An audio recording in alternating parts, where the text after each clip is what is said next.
여러분 안녕하십니까? 다니엘의 흥미진진한 이야기가 연일 계속되고 있습니다. 순간순간 지속되는 우리들의 삶 속에서 하나님의 은혜가 어떻게 우리를 주장하시고 하나님의 은혜가 어떻게 우리를 이끄시는지를 우리가 잊지 않고 살아갈 때마다 이런 그야말로 신앙의 명장, 신앙의 가장 정말 높은 이 사람으로서 오를 수 있는 정말 정수까지 올라갔던 다니엘 선지자를 바라볼 때 우리는 또 그런 우리들의 삶 속에서 역사하시는 하나님의 은혜를 다니엘이 경험했던 것처럼 우리도 경험할 수 있다는 사실을 확인하는 것은 얼마나 복되고 아름다운 일인지요. 여러분과 같이 다니엘서를 지금 세 번째 읽습니다. 1장을 지난 두 번에 걸쳐서 여러분과 같이 함께 했고요. 이제 다니엘서가 무르익어가는 과정을 1장부터 우리는 보게 됩니다. 저는 여러분과 같이 영원히 빛나는 별이다 이런 이 타이틀을 걸고 다니엘서를 다시 살펴보고 있습니다. 영원히 빛나는 별이라는 의미는 여러분 아시는 것처럼 다니엘 12장에 많은 사람을 옳은 대로 인도한 자는 궁창의 별과 같이 영원히 빛나리라 하는 주님의 약속, 다니엘에게 하신 하나님의 약속이 이 시대를 향한 우리들에 대한 약속이기 때문에 영원히 빛나는 별이 다니엘이라는 말씀을 여러분에 드리려고 하는 것이 아니라 여러분이 바로 영원히 빛나는 별이라는 사실을 이제 저는 증거해 드리는 시간을 갖는 것입니다. 여러분이야말로 영원히 빛나는 별들이십니다. 시절의 모습을 바라보면서 참 다양한 현상들, 다양한 그런 현상 속에서 일어나는 또 여러 가치들, 여러 많은 우리들의 가치라고 하는 말이 있을 때는 또 선택의 여러 가지 다양한 이런 이슈들이 우리 앞에 있을 때 하나님은 우리들에게 그 모든 이 선택과 모든 삶의 어떤 방향을 설정하는 그런 일들에 있어서 다니엘을 통해서 우리들에게 아주 중요한 깨달음과 가르침을 주었다는 사실을 우리는 또 확인할 수가 있게 되죠.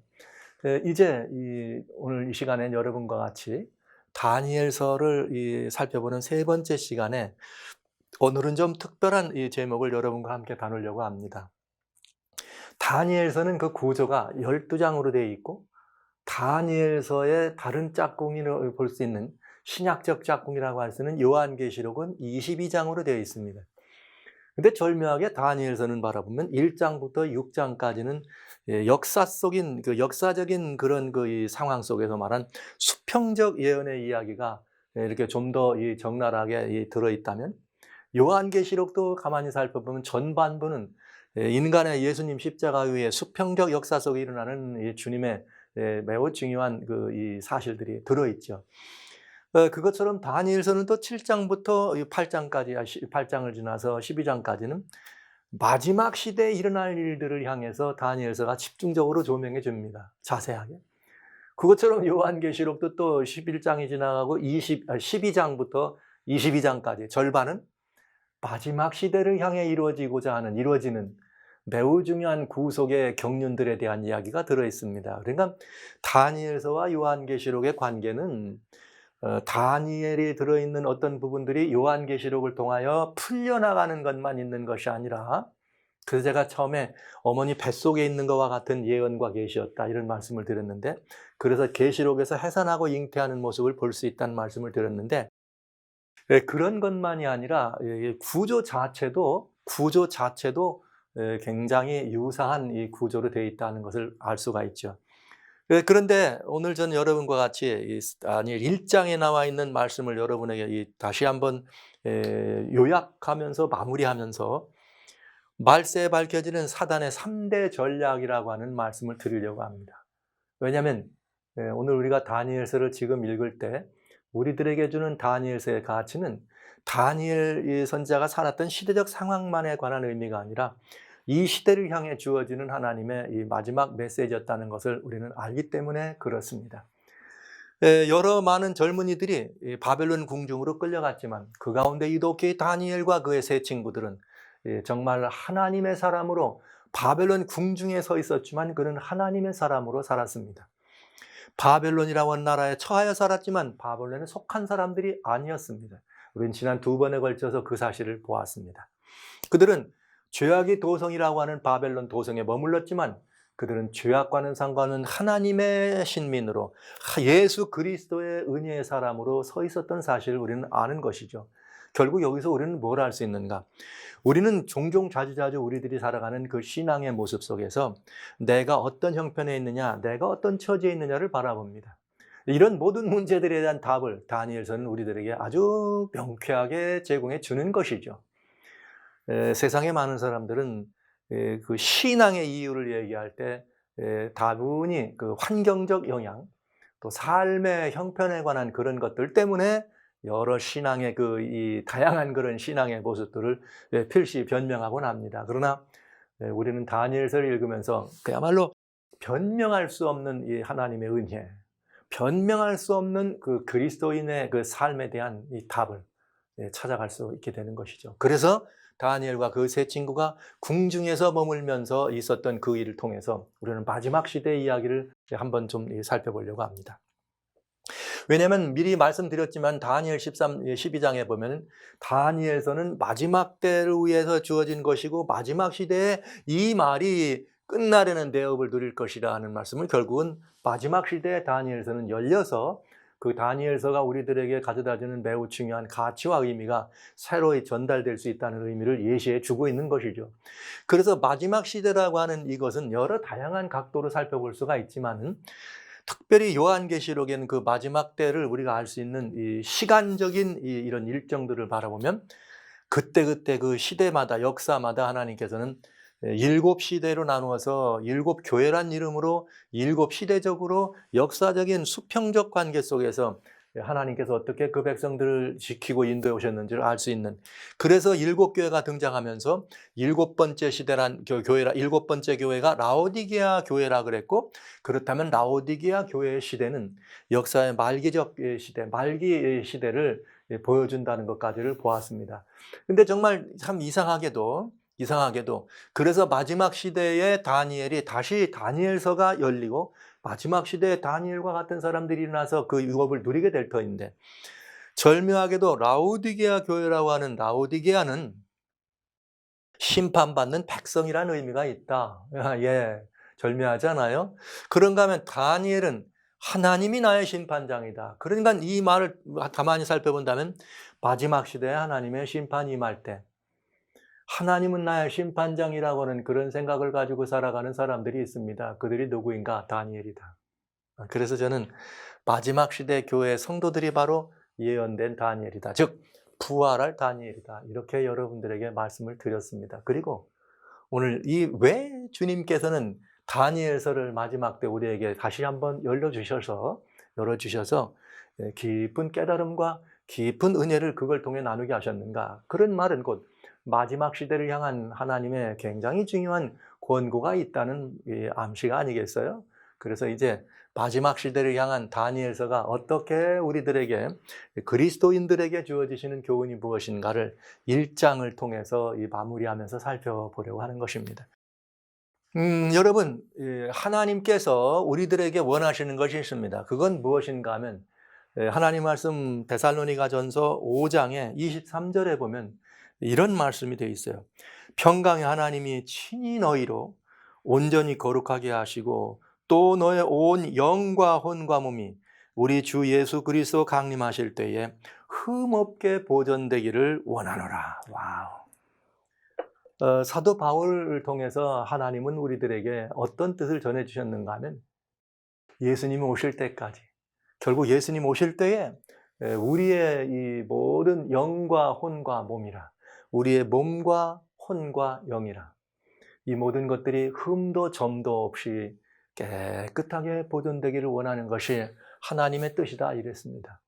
물론 여기 데살로니가전서 4장에는 바로 앞에 나오는 4장에는 주님께서 3절에 하나님의 뜻은 이것이니 너희의 거룩함이라, 이 말씀을 다시 여기 5장 23절에는 몸과 혼과 영이, 이렇게 밖으로 올라가면 몸과 혼과 영이 흠도 없고 점도 없이 깨끗하게 보존되기를 원하는 하나님의 마음이 있음을 우리에게 전달해 주십니다.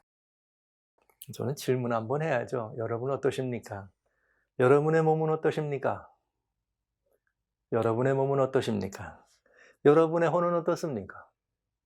여러분의 영은 어떻습니까?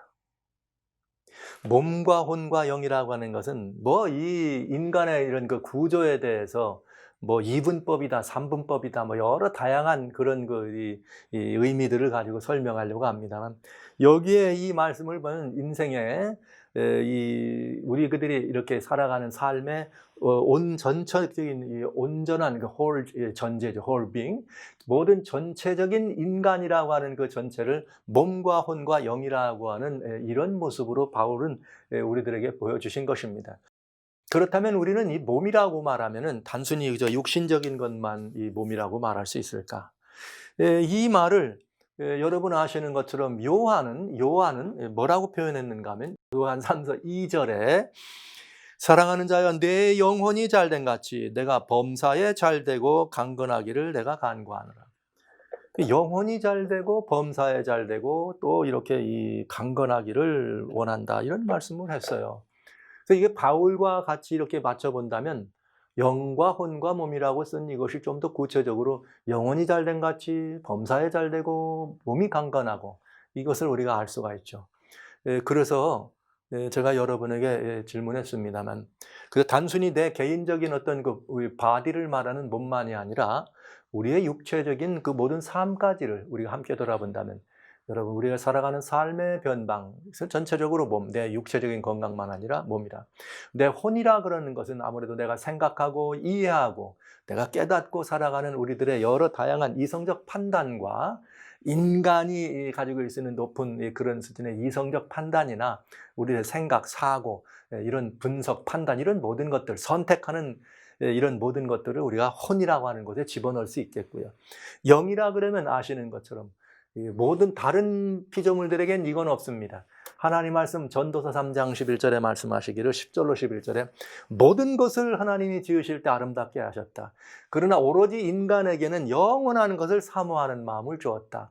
우리는 그것을 신앙심이라고 말해요. 이 영이라고 표현할 때는 하나님과 우리들이 함께 교통하는 채널, 그것은 우리의 신앙이 발현되고 우리의 신앙이 발동되는 그런 하나님과의 채널을 우리는 영이라 이렇게 볼 수가 있겠죠. 그저 우리 기독교가 가지고 있는 그저 기본적인 이 가치들을 제가 조금 쉽게 여러분에게 그저 말씀을 드렸습니다. 영과 혼과 몸이라는 의미. 그런데 중요한 건 여하튼 이 사도 바울의 권면을 들어보면 하나님의 평강이 우리의 영과 혼과 몸을 주관하셔서, 이제 이렇게 주관하셔서 우리들이 예수님 오실 때까지 흠도 없이 점도 없이 보존되기를 원하는, 이것이 사도 바울의 서신 속에 들어있는 내용이지만 결국은 하나님의 뜻이라고 하는 사실을 우리는 이해할 수가 있게 되겠습니다. 그래서 이 말씀을 여러분과 나누기 전에 제가 다시 한번 여러분의 몸은 어떠십니까? 여러분의 삶을 말하고요. 여러분의 혼, 여러분의 생각과 여러분의 이상, 여러분의 모든 이런 것들은 좀 어떠신지. 여러분의 영, 여러분이 하나님과 나누는 여러분과의 관계, 하나님과의 관계 속에서 이루어지는 그런 신앙의 모습은 어떠신지. 흠이 없습니까? 점이 없습니까? 여러분 어떠세요? 평강 가운데 이 영과 혼과 몸이 잘 보존되고 있습니까? 한 번쯤은 여러분 이 질문에 대하여 대답하셔야 됩니다. 이 질문에 대하여 대답하셔야 됩니다. 이것은 굉장히 중요한 질문이고 날마다의 삶 속에서 스스로에게 물어봐야 될 매우 중요한 질문입니다. 왜 제가 다니엘서를 공부하면서 이 말을 여러분에게 나눌까요? 왜냐하면 이것이 하나님의 뜻이고 다니엘서는 마지막 시대를 위한 것이기 때문에, 마지막 시대를 우리가 말한다면 예수 그리스도의 강림하실 때를 우리는 마지막으로 보기 때문에 그렇습니다. 예수님 이후에 그게 계시록에 나와 있는 다른 내용들은 사실 우리가 살펴보고 연구는 하지만 여러분 우리가 깊이 관여해야 될 일은 뭐냐? 예수님 오실 때까지입니다. 그 이유는 우리하고는 전혀 상관이 없어요. 그냥 우리는 그저 하나님의 은혜의 역사 속에 그저 묻혀 있으면 되니까요. 그래서 이것은 굉장히 중요한 다니엘서가 보여주고 다니엘서가 우리들에게 이 말씀을 지킬 수 있는 매우 중요한 근거를 제시해주고 있다는 사실을 우리는 보게 되는 것이죠. 그래서 영과 혼과 몸을 흠없이 지키라. 이것이 이 시대를 향한 하나님의 권면이다. 여러분 부디 기억해 주시기 바랍니다. 다니엘서에는 그렇기 때문에 뭐가 들어있느냐? 어둠은 하나님의 평강을 제하기를 원하죠. 그래서 어둠이 원하는 것은 모든 성도들의 영과 혼과 몸을 뭐 하기를 원해요? 더럽히기를 원하죠. 그것이 하나님의 뜻에 대적하는 것이니까. 그러니까 여러분, 사단이 마지막 시대에 무엇 하겠느냐? 이미 답을 내린 거예요. 여러분의 영과 여러분의 혼과 여러분의 몸을 어떻게 할 거다? 더럽히게 하고 흠없이 보존되도록 하지 못하게 하고 평강을 제해서 여러분들을 이렇게 이 하나님의 뜻을 저버린 사람으로 만들고자 하는 것. 그것이 사단의 3대 전략이 되겠다. 제가 바벨론의 3대 전략. 왜? 바벨론에서 그런 일을 우리들에게 보여줬으니까요. 한번 보시겠어요? 자, 우선은 뭘 병들게 하라? 몸을 병들게 한다. 몸을 병들게 한다는 것은 어떤 부분이냐? 물론 우리의 육체적인 건강도 여기 포함되는 것이지만 실제 우리 몸이라고 하는 것은 다양한 환경 속에 놓여 있는 우리 삶 자체를 말하는 것입니다. 다니엘 1장 5절에는 왕이 지정하여 자기의 진미와 자기의 마시는 포도주에서 그들을 날마다 쓸 것을 주어 3년을 기르게 하였다. 이렇게 말했습니다. 여러분, 포로들였습니다. 이게 다 한국 시대로 말하면 고조선 시대예요, 여러분. 고조선 말기 막 이렇게 무슨 뭐 위만 뭐 기자조선 뭐 이렇게 할 때 뭐 그 근방 어간입니다. 고조선에 가깝죠. 그 삶의 변방이 어떻겠어요? 요즘 같은 삶에 왕궁의 삶이라 그래서 요즘 같은 삶으로 여러분 생각하십니까? 어림도 없는 얘기죠. 그때 막 왕의 식탁에 산의 진미라 그랬지만 그 산의 진미가 뭘 그렇게 많았겠어요? 그때 당시에. 물론 평민들의 삶과는 좀 달랐겠습니다만 그러나 오늘 우리가 20가지, 30가지의 이런 모든 것들을 바라보는 거와 그때 당시에 10가지 뭐 이렇게 20가지를 바라보는 거와는 느낌과 개념이 전혀 달랐다. 그러니까 여기에 산의 진미라고 할 때 굉장한 것이고 평민들이나 일반 사람들이 생각할 때 특히 포로 입장에서 봤을 땐 그건 어마어마한 것이 됐겠죠. 근데 편안하고 왕궁의 삶이니까 편안하고 먹고 마시는 일에 근심 걱정 없고 여러분 이만하면 뭐예요? 이만하면 그들의 삶은 늘 안락하고 늘 뭔가 이렇게 필요한 것은 뭐든지 공급되고 그들의 무슨 뭐 이런 모든 환경 최적의 환경 속에 머물게 됐고 부러운 게 아무것도 없는 시절이죠. 그것이 포로된에게 말이죠. 끌려가가지고 저 노역장에서 아니면 이 쇠처리를 맞으면서 일하는 거기에서 살아가는 사람들이 그들 중에서 특별히 뽑혀진 사람들에게 제공된 이 후대 평안한 그런 삶의 이런 것이었다면 그들은 굉장히 정말 안락한 그런 삶을 살았을 게 분명합니다. 이것이 뭐냐? 바벨론의 생활문화. 안락과 기름진 바벨론의 생활문화 속에 자들을 어떻게 하는 거예요? 그냥 끼어들어간 것이죠. 왜 그랬을까요? 사단은 늘 우리들에게 뭘 제공하기를 원합니까? 편안하고 안락하고 그래서 여기에 그냥 머물러 있는 여기서 그냥 누리고 살아가는 것이 행복하고 더 이상 거기서 벗어나기를 원치 않는 삶으로 그들을 붙들어 놓을 수 있다. 이것이 바벨론의 삶이었습니다. 정말 오늘날로 말한다면은 굉장히 오늘날 우리들의 삶이 얼마나 편안해졌습니까? 저는 가끔 그런 생각을 합니다. 오늘 그리스도인들에게 요즘 좀 이렇게 텐트 짓고 야영 좀 하러 가자 그러면 대부분 다 싫다 그래요. 야영 왜 못 하느냐 그러면은 거기 가면 뭐 샤워 못 하고 또 뭐 화장실 불편하고 여러 불편한 게 많아서 잠자리 불편하고 그래서 어디 무슨 카운더나 무슨 뭐 좋은 호텔이나 아니면 그냥 무슨 뭐 이런 좋은 이런 훌륭한 시설 있는 곳이라면 갈 마음이지만은 빈 들의 광야에 머물면서 그저 조용히 밤하늘의 별을 바라보면서 그런 그 흙과 친숙한 그런 삶은 단호하게 거절을 되는. 그래서 아마 저는 오늘날 이 시대의 삶이란 말은 거의 보편화되어 있죠. 거의 보편화. 그때는 바니엘과 같은 선택된 사람들이었지만 지금은 보편화된 삶이 편안하고 안락하다. 기름진 삶이다. 이 말이죠. 이게 어디서 바벨론에서 다니엘과 그 세 친구들에게 또 여러 젊은이들에게 주어졌던 삶입니다. 그런데 여러분 이런 이 산 속에서 그들이 자기를 지킨다고 하는 것은 굉장히 중요한 일이었습니다. 그러니까 단순히 몸의 육체적인 건강을 말하는 것이 아니라는 것을 우리는 알 수가 있죠. 근데 요한계시록은 마지막 시대 라오디게아 교회라고 하는 마지막 시대라 그랬어요.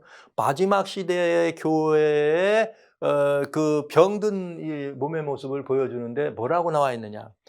이렇게 돼 있어요. 요한계시록 3장 15절에 보면 라오디게아의 사자에게 편지하기를 내가 내 행위를 아노니 내가 차지도 않고 더웁지도 않다. 차든지 더웁지 하기를 원하노라. 이렇게 하면서 뜨뜻 미지근한 모습을 보여줍니다. 그러니까 라오디게아의 삶이란 말은 차지도 않고 덥지도 않다는 말은 그 생활 습관이 무슨 말이냐? 경계가 없는 삶이라는 거죠. 경계가 없는 삶이다. 그러니까 이것도 좋고 저것도 좋고, 그러니까 경계가 없는 삶이라고 하는 말은 선과 옳으냐 그르냐는 것은 별로 중요하지 않다는 거죠. 그것이 참이냐 거짓이냐는 중요하지 않다는 것이죠. 그들은 뭘 원하는가? 좋으냐 나쁘냐만 중요한 것이죠. 그래서 이 모든 것들을 분별하고 판단할 때 경계가 없는 삶입니다. 찬 것도 아니고 더운 것도 아니고. 그래서 그냥 좋은 게 좋은 거죠. 그것이 라오디게아의 생활 습관입니다. 그래서 저는 이것이야말로 바벨론의 생활 습관이었다. 그래서 마지막 시대 요한계시록은 우리에게 경고하는 거예요. 분명하게 살라. 이것인지 저것인지를 분명하게 하라. 이렇게 우리들에게 권고하는 것을 알 수가 있습니다. 그런데 실제 오늘날 이 마지막 시대라고 얘기하는 오늘날 말세의 오늘날 이 시대는 어떤가? 역시 바벨론의 삶, 즉 그런 그 문화적인 그런 현상, 문화적인 이런 것들, 생활 문화, 의식 문화, 모든 것들 속에 평안과 안락과 그런 이런 것들을 추구하는 삶을 살게 했는데 라오디게아 시대에는 경계가 없는 삶이라 그랬죠. 그런데 여러분, 오늘날 이 시대에 우리들의 의식과 우리들의 삶을 주관하는 그 삶의 형편, 문화적 형편, 우리들의 삶의 문화를 우리가 한마디로 요약한다면 포스트 마더니즘이라고 하는 생활 습관이다. 이렇게 말씀드릴 수가 있겠네요. 뭐 이제 하도 이 포스트 마더니즘이라는 말씀은 많이 들어보셔서 특별히 뭐 이걸 뭐 설명드릴 이런 말씀은 없습니다만, 사실은 이제 이런 이 포스트 마더니즘이라고 하는 것이 주로 우리들에게 이렇게 적합하게 다가오기는 2차 세계대전 이후 전후 이 시대에 더 많이 이것이 퍼지게 하면서 처음에는 저 프랑스의 그런 그 문화 예술 계통에서 시작된 것 같았지만은 사실은 이것이 점점점 인간 삶의 모든 것들을 규정해주는 그런 우리들의 라이프 스타일을 이렇게 대변해서 오늘날 시대까지를 통틀어서 포스트 마더니즘적 삶이다, 이렇게 말할 수가 있겠습니다. 이 포스트 마더니즘의 생활 습관이라는 건 무슨 말이냐? 절대 가치, 절대 진리가 없는 시대입니다. 즉 이 말은 무엇인가 하면 꼭 이것이라는 게 없어요. 그러니까 라오디게아하고 똑같아. 경계가 없어. 이것도 좋고 저것도 좋고. 그러니까 나는 내 길로 갈 거니까 너도 나를 신칙하거나 경계하지 마. 너는 네 삶 살며 나는 내 삶 살 거야. 그러니까 이게 어디까지 도달하게 되느냐? 우리들의 모든 삶 한복판에서 절대적인 가치가 사라졌으니까 참된 하나님이라고 하는 가치도 사라졌다 이 말이죠. 하나님이 안 계시니까 어떤 거예요? 하나님이 안 계시니까 그저 우리들이 살아가는 삶에 원하는 대로 살아갈 수가 있는 것이죠. 너는 누구도 간섭하는 거 싫어하고 간섭받기도 싫어하고 간섭할 수도 없는 그런 시대를 살아갑니다. 그게 여러분 오늘 그리스도인 신앙생활 하시는 분들이 참 어려운 게 있어요. 가정에서나 밖에 나가서 이 소위 말하는 포스트 마더니즘적인 이런 사고에 익숙해 있는 그 젊은 시대들, 이들 세대들과는 대화가 참 쉽지 않죠. 왜냐하면 누가 간섭하는 거 원치 않아요. 그리고 그들 그 사고 속에는 절대적인 게 없어요. 다 상대적인 가치가 있는 거죠. 옳고 그르냐는 중요하지 않아요. 내가 좋으면 하는 것이죠. 좋으냐 나쁘냐, good or bad지, true or false, right or wrong 이런 건 없다 이 말이죠. 그래서 여러분 그것이 마지막 시대, 이 시대를 이렇게 규정할 수 있는 삶의 모습입니다. 뭐가 없는 시대? 절대 가치, 절대 진리가 없는, 그래서 경계가 없는 삶을 살아가는 것이죠. 이것이 바벨론의 생활이요, 바벨론 습관이라고 하는 사실을 여러분 기억해 두시기 바랍니다. 그래서 오늘날 우리는 이 삶 속에서 아주 위험한 상황 속에 있다는 것을 생각하시면서 바벨론에 포로로 되어 있던 다니엘과 그 세 친구들이 살았던 그 삶의 모습이 적나라하게 오늘날 이 시대에 우리에게도 적용된다는 것을 여러분 꼭 잊지 말아 주시기 바랍니다. 사단의 두 번째 전략은 뭐냐? 그렇게 해서 몸을 바꾸는, 우리의 먹는 음식, 식생활 문화만 말하는 거 아니에요. 모든 문화가 그렇게 이제 그냥 두루뭉실 그렇게 살아가는 것이었는데, 이번에는 그렇지만 그것이 그저 단순한 생활 문화만이 아니라 뭘 통해서 말했는가? 바벨론 사람들은 어떻게 이 하나님 백성을 신멸하기로 했는가? 흠옥과 아름다우며 재주를 통달할 사람들을 제식에 구비한 사람들, 학문에 익숙한 사람들을 뭘 가리키겠느냐? 그들에게 갈대아 사람의 학문과 방언을 가르치게 했다. 이게 혼을 병들게 하는 것이죠. 학문이라는 것, 사상이라는 것, 교육이라고 하는 것은 우리의 이성, 우리의 생각하는, 사고하는, 우리의 뭔가 판단하고 이해하고 깨닫는 이런 모든 것들을 장악하는 부분이죠. 그러니까 혼에 관한 문제예요. 결국은 학문과 방언이라는 말은 혼에 관한 것입니다. 이걸 바른 말로 말하면 바벨론의 교육으로 사상을 바벨론화하자 이거예요. 사상을 바벨론화. 그러니까 아까 말씀드렸어요. 바벨론의 교육은 이 하나님이 없는 학문이었다. 그게 굉장히 이게 이 키워드입니다. 갈대아의 학문이라고 하는 것은 하나님이 계시지 않은 학문이다. 르네상스 시대에 르네상스라고 하는 이 형식의 중세 유럽을 장악해 나오면서 그런 그 분위기가 이렇게 진작되면서 1567년에 마르틴 루터가 종교개혁을 시작합니다. 그렇게 해서 종교개혁을 시작한 정말 중세기를 끝장내는 정말 결정적인 역할을, 결정적인 문을 열어준 이 하나님의 종 마르틴 루터는 그 시대에 여기 13세기 이때부터 유럽 시대에 펼쳐나가기 시작했던 다양한 대학들이 있었어요. 그 모든 대학들, 모든 학교들이 번창되는 것을 보면서 염려했습니다. 무슨 염려라는가? 하나님이 계시지 않은 갈대아의 학문은, 대학에 하나님이 계시지 않은 갈대아의 학문, 즉 바벨론의 학문이죠. 그런 교육은 온 인류들을 다 병들게 할 것이다. 그러면서 이 대학 교육이라고 하는 사람들을 학문을 가리키는 부분에 대해서 하나님이 없는 학문 가리키는 거에 대해서 굉장히 중요한 지적을 하고 염려를 하고 위험하다고 경고를 하는 것을 우리는 알 수가 있어요. 사실입니다. 어디서 그랬는가? 바벨론에서 그랬습니다. 하나님이 없는 학문으로 하나님 백성들의 혼을 뺀 거죠. 여러분 지난 시간에 말씀드렸습니다. 일본 사람들이 대한민국을 36년 식민지화했을 때 대한민국의 민족의 혼을 없애기 위해서 가르친 것이 식민사관이라고 하는.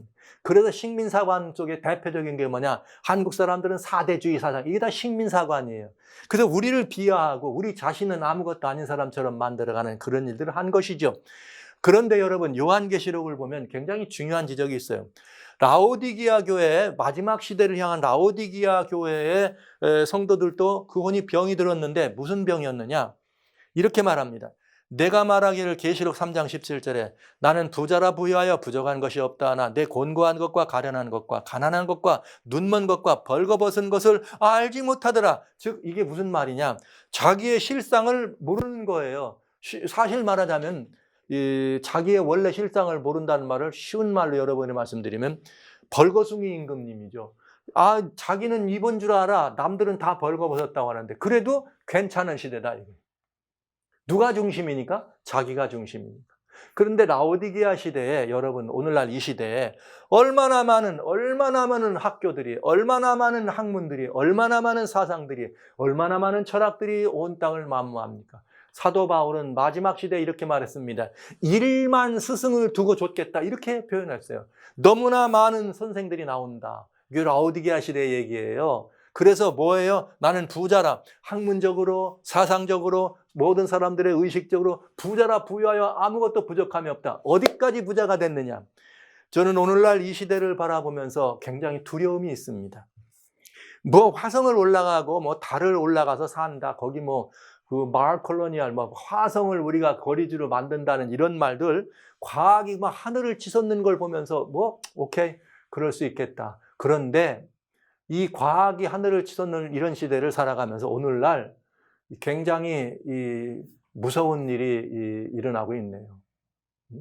여러분 이런 휴메놈이라고 하는 휴메노마 이런 말이 있어요. 그게 무슨 말이냐면 사람과 짐승을, 휴먼과 애니멀, 인간과 애니멀, 동물이죠. 이거를 믹스하는 마치 하이브리드 생명체, 동시에 반인 반수와 같은 이런 것들을 연구해서 오늘날 몸의 병을 고친다, 아니면 인간의 우수성, 뭔가를 좀 필요한 부족한 것을 채우는 이런 것들을 명목하에 오늘날 인간들이 저지르고 있는 아말가미즘이지요. 즉 말하자면 잡종교배와 같은 어마어마한 이 악을 행하는데 여기까지 왔습니다. 무섭습니다, 여러분. 오늘날 그래서 나는 부자라 부유하야, 무슨 소리야. 여러분 그런 말 하죠. 여러분 구글 앱에 들어가면 사람이 말이죠. 2050년까지만 이 땅에 살 수 있으면은 영생도 가능하다고 나와요.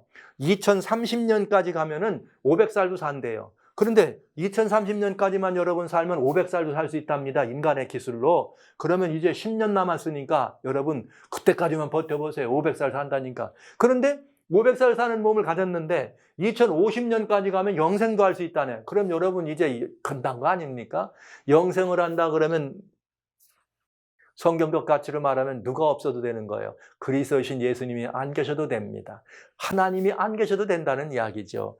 뭐예요? 나는 부자라 부여하여 부족한 것이 없다. 이런 시대가 올 것이다. 이게 뭐냐? 인간 중심적인 사상이 인간 중심적. 그리고 모든 신앙적으로는 뭐 형식주의, 율법주의라 이게 라오디게아 정신을 말하는 거죠. 뭐 종교적인 얘기도 얼마나 교회가 많습니까? 얼마나 많은 기독교 서적이 많습니까? 얼마나 많은 설교들이 많습니까? 얼마나 많은 SNS를 통한 여러분 말씀들이 많습니다. 뭐 저도 여러분 예수통신 이름으로 이렇게 여러분에게 말씀으로 접근하는데요. 부자예요. 우리 모두가 다 부자. 부족함이 없습니다. 이것이 요한계시록이 가르쳐주는 라오디게아 시대의 우리의 혼에 병든 모습입니다.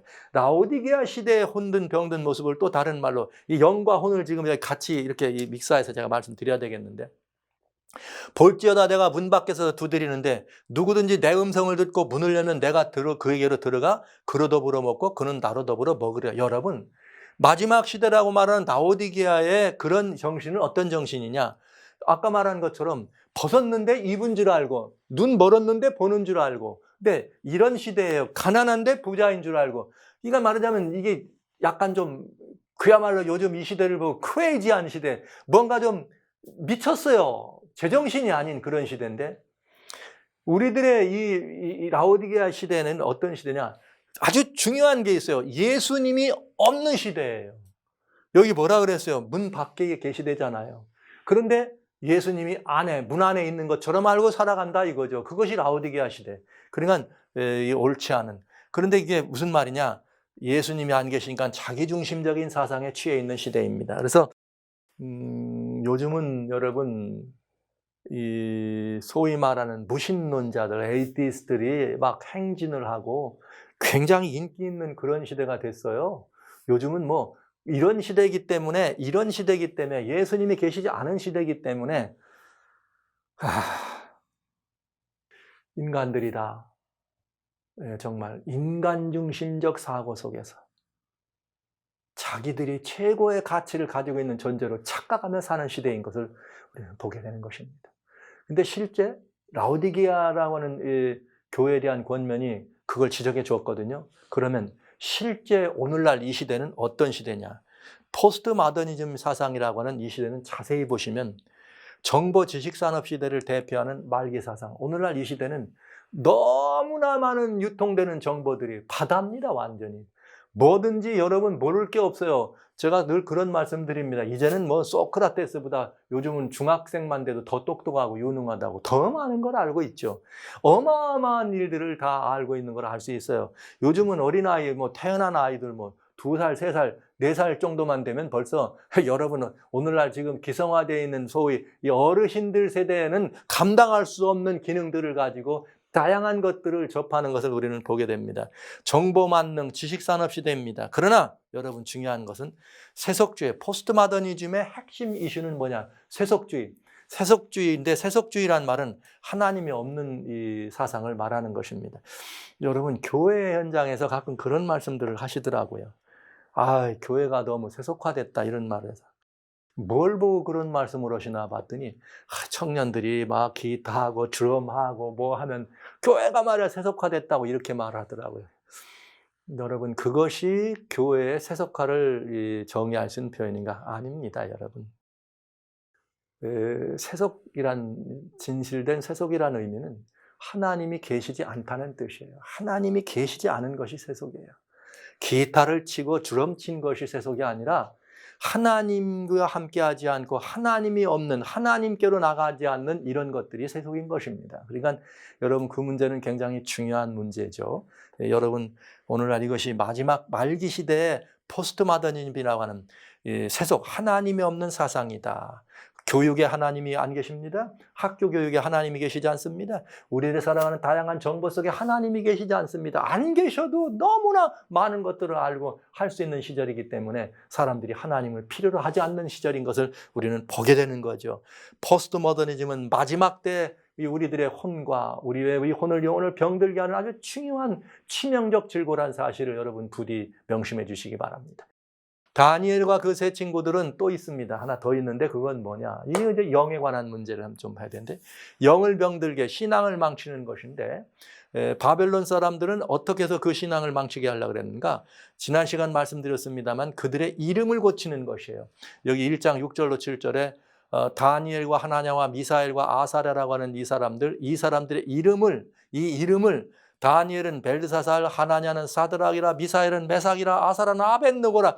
이렇게 원래 나는 하나님이 나의 재판장입니다. 또 하나님께 은혜를 받은 사람입니다. 하나님이 나를 돕는 사람입니다. 누가 하나님과 같으냐? 이런 이름을 가진 이 사람들을 갖다가 뭐라 그래요? 나부의 종이다. 무슨 뭐 월신에게 제사 드리는 사람이다. 무슨 뭐 포도주의 신에게, 이런 너무나 황당한 이렇게 사람들의 이름을 바꾼단 말은, 이름을 바꿨단 말은 강제적으로 그들의 신앙을 바꾸려고 했다 이 말이죠. 그러니까 여러분, 이건 대단히 중요한 의미예요. 그래서 바벨론의 세 번째 전략은 뭐냐? 영을 병들게 하는데 이름을 바꿔서 신앙을 바꿔주려고 그랬다. 유일신, 메시아 사상을 없애버리려고 한 것이죠. 근데 라오디게아 교회, 계시록이 말하는 라오디게아 교회, 즉 마지막 시대의 교회의 모습도 역시 똑같습니다. 아까 혼을 이렇게 바꿨다고 하는, 병들게 한다는 거와 마찬가지죠. 영도 마찬가지로 똑같이 라오디게아의 신앙이라고 하는 건 뭐냐? 예수님이 없이 형식만 무성한 신앙을 말하는 거죠. 역시 똑같아요. 내가 말하기를 나는 부자라 부유하다. 요즘처럼 교회당 많고, 요즘처럼 기도회, 요즘처럼 찬양 신연서, 요즘처럼 찬양이 막 유행하고, 요즘처럼 성경이 범람, 이런 시대 일찍이 없었습니다. 영적으로 너무너무 부자입니다. 오늘날 이 시대는 이 코로나 바이러스 이후에 사람들이 교회 가서 예배를 못 드리지만 교회 못 간다고 걱정 하나도 안 씁니다. 왜요? 그러니까 그저 웹만 열면, 그저 전화 하나만 열면 그저 얼마나 많은 말씀의 홍수들이 들려오는데, 얼마나 은혜로운 찬양이 나오는지, 얼마나 은혜로운 간증이 있는지, 홍수의 홍수. 부자입니다. 부족하지 않습니다. 가난하지 않다고 생각해도 괜찮은 신앙의 모습입니다. 그러나 정말 성경은 뭐라고 말했는가? 마지막 교회 아니라, 너는 부자라고 생각하고, 너는 입었다고 생각하고, 너는 잘 보인다고 생각하지만 아니라, 하나님 말씀하시기를 너 그거 아니야. 내가 말하기를 부자라 부유하여 부족한 것이 없다? 아니야. 너는 내 곤고한 것과 가련한 것과 가난한 것과 눈먼 것과 벌거벗은 것을 알지 못한다. 내가 너를 권하느니 내게서 불러 연단한 금을 사서 부유하게 하고, 흰옷을 사서 입에 벌거벗은 수치를, 흰옷을 사서 입어 벌거벗은 수치를 보이지 않게 하고, 안약을 사서 눈에 발라 보게 하라. 와우. 라오디게아 시대라고 하는, 즉 이 계시록의 7번째 시대죠. 그 시대의 성도들에게 하나님은 얼마나 중요한 권면을 하셨는가. 마지막 때라 그래서 무슨 교회당이, 말씀이, 찬양이, 기도가, 선교가 그저 온 세상 어디든지, 지금은 오지도 없어요. 이 신앙적인 얘기로 말하면 오지도 없어요. 어디 가도 다 들어갑니다. 복음이 안 들어가는 데가 없을 정도로 이렇게 됐습니다. 그러니까 우리는 이만하면 됐지? 주여, 이만하면 최고지요. 주여, 우리가 지금 이렇게 지금 신앙합니다. 그러나 성경은 우리들에게 이렇게 말씀하십니다. 예수 그리스도를 통해서 너 뻘거벗었어. 너 눈 멀었어. 너 신앙 아무것도 아니야. 없어. 불로 연단한 금이다. 이 성경에는 이 금이 가장 귀한 가치죠. 성경에 여기에 말씀하시는 것은 믿음이에요. 믿음. 불로 연단한 금이라고 말씀드릴 때 이건 아름다운 믿음입니다. 이 금, 왜 그 믿음이냐? 금이 있어서 뭘 살 수 있는가? 흰옷을 산다 그랬어요. 흰옷은 뭘죠? 예수 그리스도께서 우리들에게 입혀주신 옷 아닙니까? 의의 옷 아닙니까? 우리가 이 의의 옷을 입는 유일한 길은 뭐밖에 없어요? 믿음으로만 있습니다. 그러니까 불로 연단한 금을 사서 옷을 사야 되니까 뭐 하는 거예요? 믿음이라 이 말이죠. 불로 연단한 금이란 믿음입니다. 마지막 때 믿음이 좋아 보이고, 믿음이 커 보이고, 믿음이 많아 보이는 많은 모습이 있지만 성경은 우리들에게 믿음이 없다. 뭐하라? 내 믿음이 부유한 사람이 되라. 이렇게 말씀하시거든요. 영적인 분별력이죠. 안약을 사서 눈에 바른다는 말은 믿음이 없기 때문에 의도 없고 주님의 이 믿음으로 말미암는 의 옷을 입어야 되고, 그다음에 그래서 벌거벗은 수치를 보이지 않아야 하잖아요. 요한계시록 16장 15절에 마지막 재앙 때도 너희가 옷을 벗지 말아라. 주님 이렇게 말씀하십니다. 여기 안약이란 말은 볼 수 있는 것이니까 영적인 분별력이 없다 이 말이에요. 믿음으로만 가능합니다. 왜 이 일이 이렇게 됐는가? 이것이 라오디게아 신앙입니다. 그런가 하면 또 이게 형식은 무성하죠. 그러나 예수님은 계시지 않아요. 예수님이 계시지 않은데 어떤 계시지 않느냐? 내가 문 밖에 서서 두드린다. 예수님이 문 밖에 서서 두드린다는 말씀이 오늘날 이 시대의 교회를 향해서 굉장히 적절하죠. 근자의 미국 교회에 이런 일이 있었습니다. 여러분은 아시는 것처럼 미국 특별히 캘리포니아에서 록다운, 코로나 바이러스 때문에 교회당 문 열지 말라. 그런데 여기 로스안젤레스 근방에 존 메카더 목사님이 심우하시는 교회가 있습니다. 굉장히 이 보수적인 기독교죠. 이 존 메카더 목사님은 No, 하나님께 예배 드리는데 나라가 막을 수 없다. 예배 열었어요. 그래서 이제 이 고소를 당하고 뭐 법적인 이런 게 있습니다만 그럼에도 불구하고 예배를 했어요.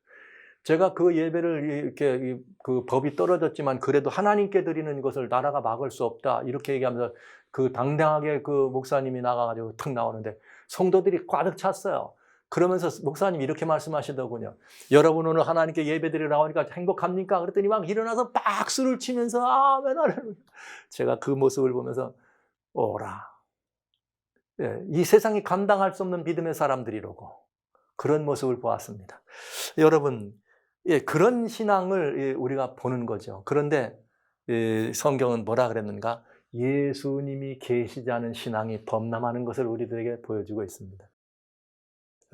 저는 그렇게 형식만 무성한 그런 신앙적인 이런 것이 아니라 진실로 그리스도 예수와 함께하는 그런 신앙의 모습이 없다는 거죠. 사단은 그걸 막기를 원하는 거죠. 종교적인 행사를 해라.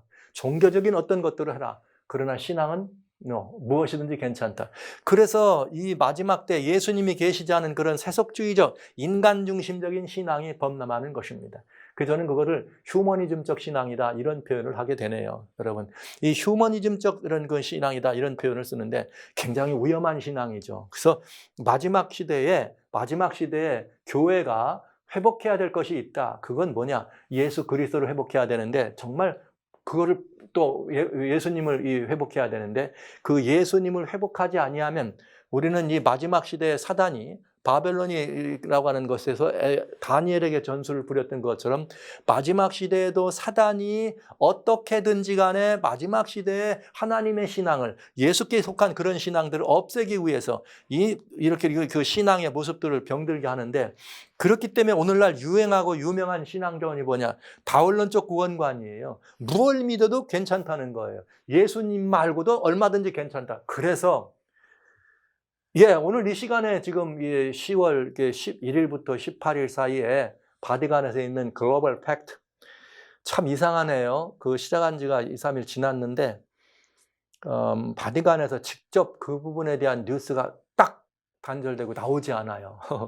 제가 계속 살펴보는데 이상하리만치 그 부분에 대해서 그렇게 지난주까지는 막 그 글로벌 팩트 얘기하더니 정작 이번 주에 들어와서는 조용합니다. 왜 그런지 모르겠습니다. 그래서 정말 이 마음을 쓰고 그런 살펴보는 문제가 있는데 여러분, All Brothers. 여러분, All Brothers라고 하는 말씀을 들을 때 세계인은 박수치고 환영합니다. Come on home. 지구촌 공동체. 와, 박수치고 환영합니다. Human fraternity. 우리 다 인류애로 하나가 돼야 된다. 우리는 다 뭐가 돼야 되는가? Solidarity. 우리는 전부 다 우리가 둘이냐 하나다. 우리는 하나일 수 있다. 얼핏 우리의 생각과 우리의 사상적으로 생각하면 정말 멋있는 말입니다. 굉장히 중요한 말입니다. 모든 인류는 아담 안에서 다 한 가족 맞습니다. 근데 여러분 성경에 두 아담이 있는 거 아십니까? 첫째 아담. 정말 이렇게 주신 이 첫째 아담은 누구였는가?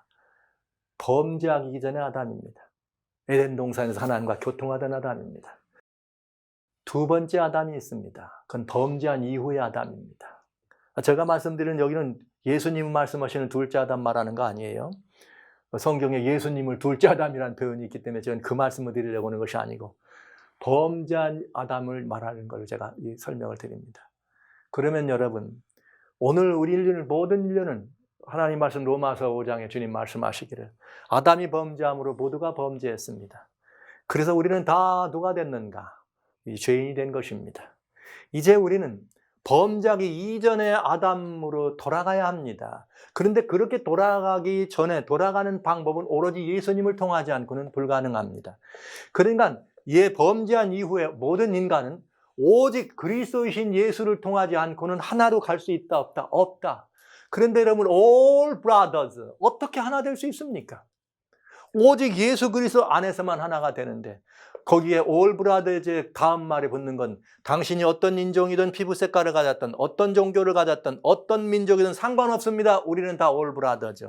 그러니까 듣기에는 굉장히 구수하고 아름답고 멋있는 말 같지만 영적으로, 신앙적으로는 매우 중요한 배도죠. 왜요? 그리스도이신 예수가 없을 때 모든 사람이 하나라, 없는 사람끼리 하나 될 수 있어요. 그러나 그 안에 예수님이 계신 사람들은 예수가 없는 사람과 하나 될 수가 없다. 브라더즈, 시스터, 브라더 앤 시스터가 아니란 말을 우리는 할 수 있어야 합니다. 그러니까 그 속에 굉장한 비옥이 있는 걸 여러분 인정하셔야 합니다. 우리는 범죄한 첫 번째, 일단 성경적 둘째 아담입니다. 범죄한 먼저 아담의 아수로는 절대로 하나 될 수가 없습니다. 우리는 오실자의 표상으로 오신, 성경은 두 번째 아담을 예수님이라고 아까 말씀드린 둘째는 말하고 다른 얘기 제가 드리는 거예요. 오해 없으시기 바라고요. 성경이 우리는 오실자의 표상이다. 예수님은 두 번째 아담. 이 말은 범죄한 아담이 아니라 이제 온 인류를 그리스도이신 예수님의 보혈의 공로 안에 하나로 묶으실 그 일을 위한 예수님 아담. 여러분, 우리는 예수 그리스도 안에서만 하나가 이루어질 수 있습니다. 그래서 여기 위대한 이 선언을 들을 수가 있죠. 무슨 이 소리를 들을 수가 있는가? 갈라디아 3장 28절에 이렇게 되어 있습니다. 너희는 유대인이나 헬라인이나 종이나 자주자나 남자나 여자 없이 다 그리스도 예수 안에서 하나이니라. 할렐루야. 그러니까 여러분, 우리 귀에 듣고 좋다고 다 옳은 거 아니에요. 이것이 바로 휴머니즘적인 그런 사고죠. 이 말세, 예수님은 문 밖에 있는데 예수님은 안에 있는 것처럼 생각하는 신앙적 창난 증세입니다. 예수님이 계시지 않은데 나는 예수를 믿는다고 생각하는 건 신앙적 창난이죠. 생각 속에만 예수님이 계신 거지 실제는 없는 것이죠. 그래서 주님의 호소가 이것입니다. 볼지어다 내가 문 밖에서 서서 두드린다. 그러니 문을 좀 열어다오. 그러면 내가 너로 들어가 먹으리라. 여러분, 이 권면은 아주 굉장히 중요한 권면입니다. 자, 그러면 사단의 전략을 보았으면 그 전략을 어떻게 이길 수 있는가도 봐야 되지 않겠습니까? 다니엘서는 우리들에게, 다니엘 1장은 그런 모든 세 가지 사단의 전략을 우리의 후대를 통해서 몸을 망치려고 했고, 교육을 통해서 혼을 망치려고 했고, 이름을 바꿔가지고 신앙을 망치려고 했지만 다니엘은 이것을 이겼습니다. 어떻게 이겼는가? 다니엘 1장에 주님 8절로 9절에 다니엘은 뜻을 정하였다. 다니엘은 뭘 했다? 뜻을 정했다. 여러분, 이것입니다. 다니엘서는 말세를 향한 우리들에게 뭘 가르쳐 주는가? 사단의 이런 바벨론화되어 있는 이 세상에서 우리를 지킬 수 있는 비결은 이것이다. 하나님의 사람들아, 그대들은 뭘 하라? 뜻을 정하라. 뜻을 정하라. 누구에게? 오로지 하나님께만 충성하기로 뜻을 정하라. 여기에 답이 있습니다. 그러면 하나님은 뭐라고 하셨는가? 다니엘로 환관장에게 은혜와 긍휼을 얻게 하셨는데 누가 은혜를 얻겠느냐? 하나님이 하셨다. 여러분, 뜻을 정하면 하나님이 책임지십니다. 이것이 마지막 시대를 향한 다니엘 1장에 우리들이 향한 구원면입니다. 뜻을 정하면 하나님이 뭐한다? 책임정한다. 여러분 어떠세요? 저와 함께 여러분 모두가 다 이 세상의 형편이 우리를 어떻게든 이 바벨론화 하려고, 마지막 무너질 바벨론으로 하기 위해서 우리에게 그런 일들을 하고, 우리의 혼을 홀딱 빼가리 같은 멋있고 아름다운 이야기들이 땅에 천지간에 충만하지만 그런 것에 영향받지 아니하고, 우리들의 신앙이 예수님은 계시지 않지만 형식적으로 믿는 것처럼, 무슨 신앙생활을 하는 것처럼, 신앙적인 생활을 하는 것처럼, 종교적인 생활을 하는 것처럼 우리를 잡아가려고 할 때, 여러분 아닙니다. 우리는 신앙생활을 하지 마시고 생활신앙에 익숙한 사람이 돼야 되겠습니다. 다니엘은 우리들에게 뜻을 정하시오. 하나님께만 충성을 정하라.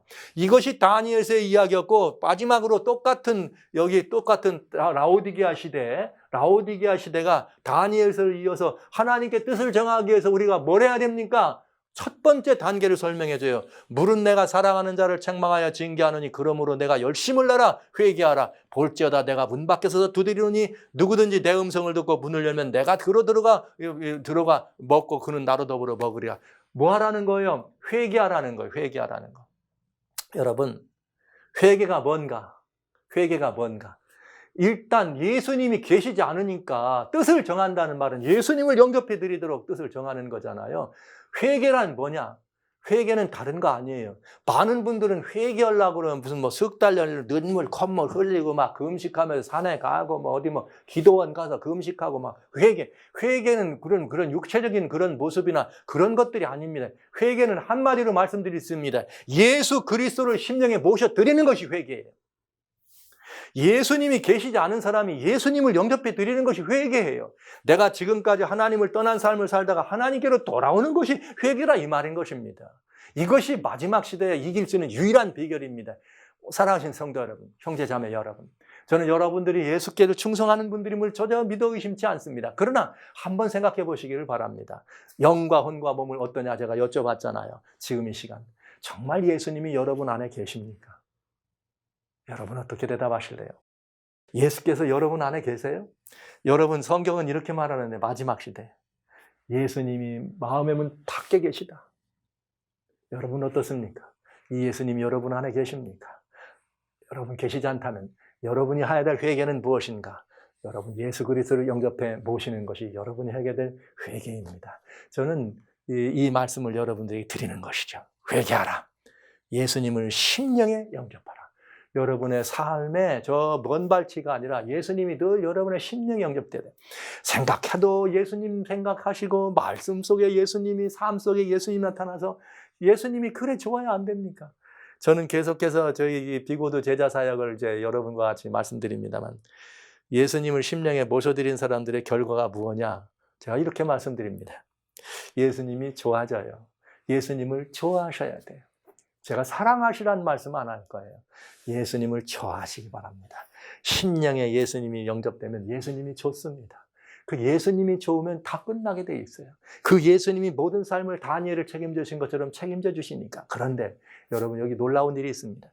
물은 내가 사랑하는 자를 책망한다 이렇게 말씀했죠. 요한계시록에 참 재밌어요. 7개 교회가 있는데 에베소, 서머나, 버가모, 두아디라, 사데, 빌라델비아, 라오디게아 7개의 교회가 있는데 그 모든 교회에게 주님께서 말씀하십니다. 그 교회에게 말씀하시는데 제일 못나 터진 게 보니까 라오디게아 교회예요. 순교자도 있고 이전에 타락은 했지만 이렇게 뜨뜻미지근해 내가 막 토하여 내칠 거다. 이렇게 표현 안 했거든요. 그런데 토하여 내칠 만큼 이렇게 밉살스러운 아들, 딸이죠. 그런 우리들을 향해서 요한계시록의 다른 6교회에게는 절대 이 말을 쓰지 않았습니다. 그렇게 밉살스러운 마지막 시대에게 내가 사랑하는 자란 말을 썼습니다. 여러분, 저는 이 말씀이 얼마나 은혜가 되고 희망이 되는지 몰라요. 비록 내가 부서졌지만, 비록 내가 지금 깨어졌지만, 비록 내가 네 밖에 있지만 너는 안에 있다고 했지. 네 삶이 그렇다. 뜨뜻미지근하고 경계도 없다. 너 말이야 벌거벗었다. 비록 내 모습이 그렇지만 나는 너를 뭐한다? 사랑한다. 할렐루야. 이것이 마지막 시대를 향한 하나님의 권면입니다. 오늘날 이 시대의 모든 사람들이 비록 삶의 변방에서, 비록 삶의 무게에서, 비록 삶의 여러 다양한 형편 때문에 깨어지고 넘어지고 부족하고 예수님 보시기에 아무것도 아닌 것 같고 여러분 보시기에는 신앙에는 많이 난파된 것 같을지라도 주님은 말씀하십니다. 내가 사랑하는 자라. 이것이 희망 아닐까요? 여러분, 그래서 우리는 이 시대에 다니엘과 같이 살아간다 할지라도, 포로된 다니엘에 있을지라도, 비록 우리가 이 세상 속에 바벨론화된 여기 속에서 그래 살지라도 나는 너를 사랑하신다는 이 권면을 듣는다면 우리는 뭐 할 수 있어요? 주여 하고 예수님께로 우리의 걸음을 옮길 수가 있겠습니다. 회개해야 합니다. 회개란 뭐냐? 예수님을 영접해 드리는 것입니다. 다른 의미가 뭐 여러 가지 신학적 의미, 무슨 뭐 사전적 의미 많이 있겠죠. 그러나 여러분, 답은 간단합니다. 진정한 회개는 예수께로 돌아가는 것이에요. 예수님을 심령에 모셔드리는 것이에요. 밖에다 놓지 말고 안으로 모시는 것입니다. 이것이 회개임을 명심해 주십시오. 이렇게 회개하고 하나가 더 있어요. 그게 뭐냐? 휴머니즘에 속지 마십시오. 휴머니즘처럼 멋있는 말이 없어요. 요즘 막 all brothers 얼마나 멋있습니까? 뭘 믿어도 좋아. 다 구원받아.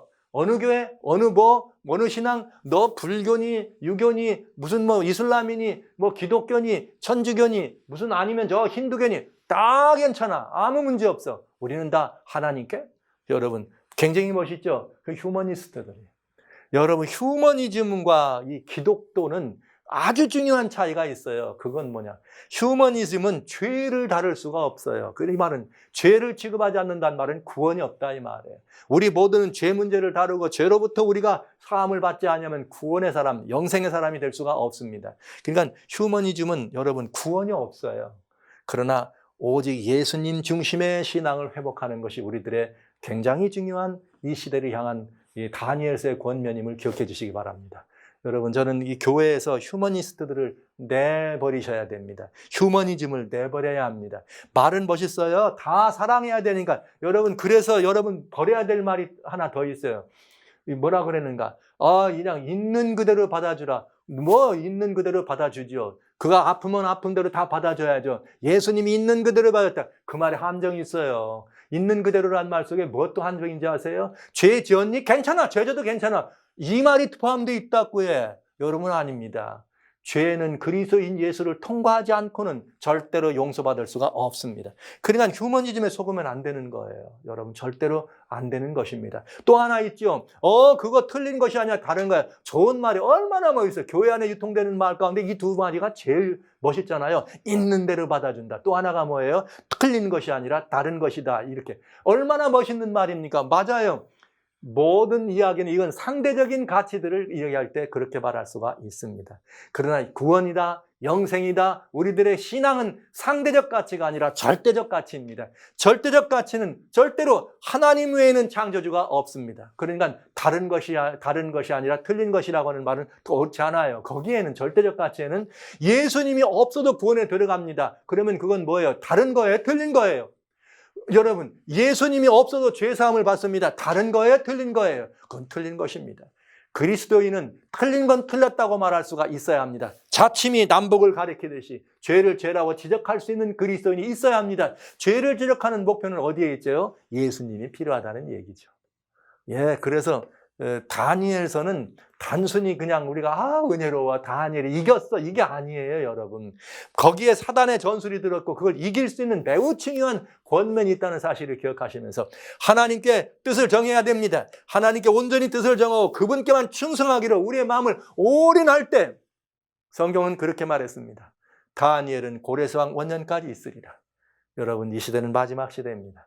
사도 바울은 예수님 오실 때까지 몸과 혼과 영을 흠도 점도 없이 보존하라. 평강의 하나님께 맡겨라. 이 말씀처럼 예수님 오실 때, 그것은 예수님의 이 예표였던 고레스왕 원년은 바로 예수님이 오시는 것을 의미하겠죠. 오늘 이 시대에게 적용한다면 다니엘은 고레스왕 원년까지 있으니라. 우리는 예수님 오시는 것을 목격할 수 있는 거대한 영광이 있지 않을까, 저는 그렇게 기대해 봅니다. 저는 우리 시대에 그런 역사적으로 가장 위대한 영광의 모습을 또 한 번 직접 뵐 수 있는 특권이 있지 않을까, 그런 생각을 하면서, 사랑하신 성도 여러분, 다니엘 1장에는 사단의 3대 전략이 들어있고 우리 주님께서는 다니엘을 통해서 이길 수 있는 비결이 들었네요. 뜻을 정하십시다. 고레스왕 원년까지 있으니라 하신 그것처럼 예수님 오실 때 여러분과 제가 그 자리에 영광스러운 주님의 재림을 목격하는 큰 특권을 누리게 되리라, 이런 생각을 하면서 다니엘 1장을 마치도록 하겠습니다.